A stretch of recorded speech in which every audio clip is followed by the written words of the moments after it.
तक लाने की कोशिश करता हूँ। बिहार में खड़ा हूँ, पिछला चुनाव जो बिहार का रहा है और जो सिंबल यहाँ गढ़े गए, जो प्रतीक बनाए गए इलेक्शन के दौरान, मैं 4 मिसरे उन प्रतीकों को जोड़ करके पढ़ता हूँ साहब।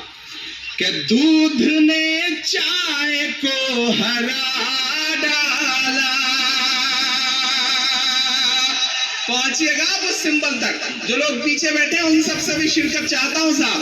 पीछे भीड़ बहुत है, पता नहीं चल पा रहा है आदमी है, गमले रखे हुए हैं, लेकिन आप थोड़ा सा दाद देंगे, दुआ देंगे तो मेरे बाल बच्चे पल जाएंगे जो भी पैदा नहीं हुए हैं।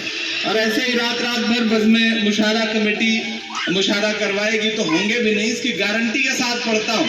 थोड़ा सा आप सबकी और शिरकत हो।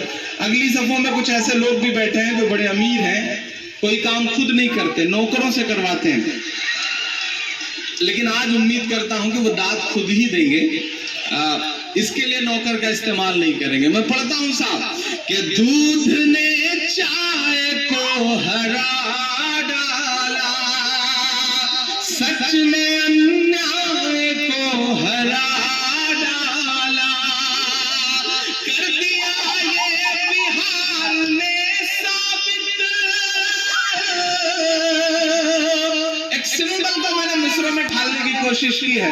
कर दिया ये बिहार ने साबित,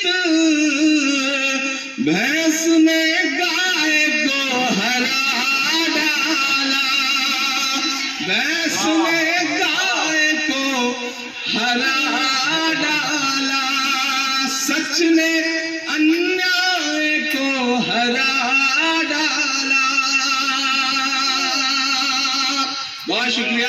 देखिए हम शायरों की जिम्मेदारी है, सामने बैठे हुए सियासत के लोग ये ना सोचें कि हम उन्हें निशाना बना रहे हैं, ये हमारी जिम्मेदारी है।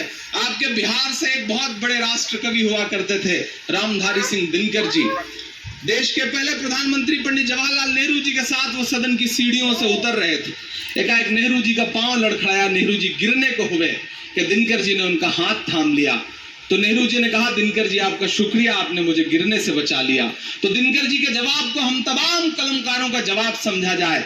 दिनकर जी ने कहा कि नेहरू जी, इस देश की सियासत के कदम जब जब लड़खड़ाएंगे, साहित्य और अदब उसे हमेशा सहारा देगा। ये हमारी जिम्मेदारी है कि हम बोलें। बहुत कम जगहें बची हैं जहां पर सच सुनने को मिलेगा। इस देश में मीडिया ने भी अपने पक्ष गढ़ लिए हैं, अपनी विचारधाराएं गढ़ ली हैं। ये मंचों के ही लोग हैं। मैं तो बिहार आता हूं तो मुझे बागों में बहार है पूछने का मन करता है। ये रवीश कुमार साहब का बिहार है, इसलिए और इसे सलाम करने का मन करता है। मैं आपके बीच खड़ा हूं, आप बहुत अच्छा सुन रहे हैं, बस इसी तरह सुनते रहें, क्योंकि आपकी तालियां, आपकी दाद हमारे लिए वैसे ही है जैसे अमर सिंह के लिए जया प्रदा। तो थोड़ा सा ठीक ठाक ढंग से बजती रहेंगे तो मैं कोशिश करूंगा कि आपको और अच्छा सुना सकूं। शंकर साहब बहुत अच्छी निजामत कर रहे हैं, बहुत अच्छा पढ़ा और क्या खूबसूरत नाते पाक उन्होंने पढ़ी है, उन्हें मुबारकबाद। आखिरी शेर तो बहुत ही कमाल का था, उन्हें बहुत सारी मुबारकबाद। लेकिन मेरा बैठे बैठे मन हुआ कि मैं 4 मिसरे उनके लिए बतौर दुआइया पढ़ूं। वो इतनी सारी दुआ अपने लिए पढ़ रहे थे और आखिर में उन्होंने कहा कि जन्नत देखने की ख्वाहिश नहीं है, बस मदीना देख लूं। उन्हें मुबारकबाद, वो इस देश की कौमी एकजहती को आगे बढ़ाने का काम कर रहे हैं। मैं 4 मिसरे पढ़ता हूं साहब उनके लिए बतौर दुआइया कि दुश्वारियां जितनी भी हैं आसान बना दे। उनका नाम ही अपने आप में बहुत खूबसूरत है। दुश्वारियां जितनी भी हैं आसान बना दे, वो देवता है वो तुझे इंसान बना दे।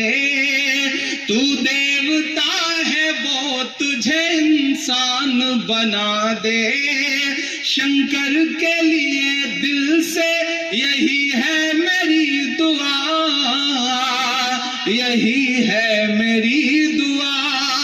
अब एक शख्स का हाथ खुले अगले मिसरे पे कि शंकर के लिए दिल से यही है मेरी दुआ, अल्लाह इन्हें साहिबे ईमान बना दे, अल्लाह इन्हें साहिबे ईमान बना दे। दुश्वारियां जितनी भी हैं आसान बना दे। बहुत शुक्रिया। पीछे हमारे जो तमाम साथी बैठे हैं, बहुत बड़े बुजुर्ग जी, रुषा जी ने सबकी तरफ से आमीन कहा है। पश्चिम बंगाल से आती हैं तो मैं समझूंगा कि इस पे ममता जी की आमीन शामिल है, तो उन्हें बहुत मुबारकबाद, बहुत शुक्रिया। आइए 4 मिसरे और पढ़ता हूँ। आप बहुत अच्छा सुन रहे हैं, बहुत मोहब्बतों के साथ सुन रहे हैं। मैं थोड़ा थोड़ा आपको और जोड़ने की कोशिश करता हूँ और जल्दी जल्दी अपना वक्त पूरा करता हूँ, क्योंकि हमारे मेहमानान को जाना है। इंशाल्लाह फिर अगले राउंड में वो सारी बातें की जाएंगी जिसके लिए आप मुझे जानते पहचानते हैं।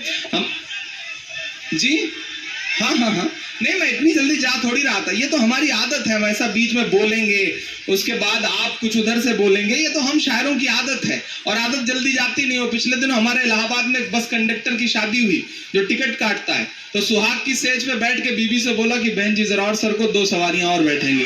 तो ये जो आदतें हैं वो जल्दी से जाती थोड़े ही हैं, ना मेरी जाएंगी ना आपकी जाएंगी। बस कोशिश की जाएगी कि बस इसी तरह से सिलसिला चलता रहे। बहुत खूबसूरत सा ये मुशायरा चल रहा है। वो पिछले दिनों तारकेश्वर जी यहाँ बैठे हुए, पिछले दिनों एक पुजारी को एक बड़ी खूबसूरत सी लड़की से प्यार हो गया, तो एक दिन बेचारे ने डरते डरते धीरे से उसके कंधे पे हाथ रख के कहा आई लव यू। तो लड़की ने कहा जोर से बोलो, उसने कहा जय माता दी। तो ये जो आदतें हैं वो जल्दी जा नहीं सकती हैं, ना मेरी जाएंगी ना आपकी। बस आपको मैं कहूंगा कि मैं जा रहा हूं, मुझे भी जाना नहीं है, मैं ये जानता हूं। आप बहुत अच्छा सुन रहे हैं, बहुत मोहब्बत से सुन रहे हैं। और ये बिहार है साहब। वो पिछले दिनों में ढाका गया था मुशायरे में, एक चौधरी साहब के यहाँ हम लोगों के रहने का इंतजाम था, तारिक भाई। जैसे ही हम लोग पहुंचे, चौधरी साहब अंदर से बंदूक लेके निकले, 4 फायर किया उन्होंने हमको देखते ही। हम लोगों की तो रूहें कांप गई। हमने कहा चौधरी साहब ये कौन सा इस्तकबाल है? बोले नहीं, हम तो घर में 4 चाय का ऑर्डर कर रहे थे। ये है बिहार साहब। इस बिहार को सलाम करता हूँ और इसकी मोहब्बतों को सलाम करता हूँ। इस शहर का आदमी अपने आप में अनूठी शख्सियत रखता है। हम लोग एक बार सफर कर रहे थे साहब, तो हमने देखा कि एक आदमी दिल्ली से ट्रेन में चढ़ा, मुश्किल से बेचारा भागते हुए ट्रेन पकड़ पाया था, तो टिकट नहीं ले पाया, उसको पटना उतरना था। थोड़ी देर में उसने देखा कि बोगी में सुगबुगाहट हुई, टीटी चढ़ गया, तो उसको लगा बचने का क्या इंतजाम किया जाए। उसने अपने बैग से मुसल्ला निकाला, मुसल्ला बिछा दिया, नीयत बांध ली। उसने सोचा अब नमाज पढ़ूंगा, टीटी टल जाएगा। लेकिन टीटी भी बिहार का साहब, वो भी समझ गया कि बंदा क्यों नमाज पढ़ रहा है, वो भी वहीं पे पलथी मार के बैठ गया। उसने 4-6 रकात खत्म की। टीटी था कि जाने का नाम ही नहीं ले रहा था। उस आदमी को गुस्सा आया, उसने जोर से कहा कि मैं नियत करता हूं 100 रकात नमाज पढ़ना तक। अब बोलो क्या करोगे? ये है बिहार साहब, इस बिहार को सलाम करता हूँ। ये बहुत ही अनूठा और प्यारा शहर है। एक बार अपने लिए आप जोरदार ताली बजाएं इस शहर की मोहब्बतों के लिए। मैं 4 मिसरे पढ़ता हूँ। तारिक भाई, हमारे देश में एक बाबा हैं, दुनिया की हर बीमारी के इलाज का दावा करते हैं, लेकिन आज तक अपनी फड़कती हुई आंख नहीं सही कर पाए। मैं नाम नहीं लूंगा, नहीं आप जान जाएंगे कि मैं बाबा रामदेव जी की बात कर रहा हूँ। पिछले दिनों उन्होंने हरियाणा में एक भाषण देते हुए एक मीटिंग में कहा कि अगर कानून ने हाथ बांध रखे हैं, वरना जय ना बोलने वालों की गर्दनें काट देता। पड़ोस में खड़े उनके पिए ने कहा कि बाबा ये क्या बोल रहे हैं, अगर गर्दनें काट देंगे तो जो अपना तेल और शैम्पू का बिजनेस है उसका क्या होगा? बात बाबा की समझ में आ गई, बाबा चुप हो गए। लेकिन मेरी जिम्मेदारी वहीं से शुरू हुई। मैंने 4 मिसरे कहे, आपको सुनाता हूँ और दुआएं मांगता हूँ आपसे। कि जो नफरत के सबब उठी थी वो ललकार किसकी थी, जो नफरत के सबब उठी थी वो ललकार किसकी थी, हमारे खून को प्यासी थी वो तलवार किसकी थी, हमारे खून को प्यासी थी वो तलवार किसकी थी, हमारी गर्दनें मत काटिए बस ये बता दीजिए, हमारी गर्दनें मत काटिए बस ये बता दीजिए, जिसे तुम पहन कर भागे थे वो सलवार किसकी थी, जिसे तुम पहन कर भागे थे वो सलवार किसकी थी।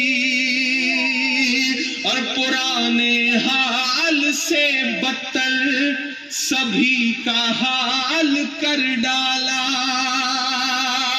कभी कश्मीर कर डाला, कभी भोपाल कर डाला।